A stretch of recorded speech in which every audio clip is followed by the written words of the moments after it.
আসসালামু আলাইকুম। আমার এই ছোট্ট সংসার হয়তো মরে যাবে এই ধ্যানবেলা আমার গাট্টি-গুট্টি, আমার আমার কাপড়-চোপড়। আমি খুব দরিদ্র মানুষ। এই অবস্থা। এই যে কাপড়-চোপড়, রান্না-বান্না একদম সিম্পল। কোনো সিম্পল রান্না সংসার। অনেকে মনে করেন যে আসলে মনে যে এটা অনেক বড়লোক। আসলে ভুল আমার মতো। আমি দিন এনে দিন খাই। আমার চাল নাই, চুলা নাই, সংসার নেই আমার জীবন, ছোট্ট একটা জীবন।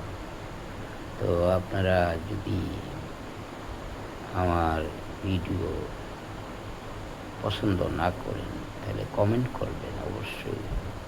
কমেন্ট না করলে কেমনে হবে? দেখেন আমার লাইভে কি এ জায়গায় বিছানার মধ্যে মোবাইল চার্জ দেওয়ার জন্য বিছানার মধ্যেই দিয়ে দিছি। আসসালামু আলাইকুম। ভালো থাকবেন, সুস্থ থাকবেন। আল্লাহ হাফেজ।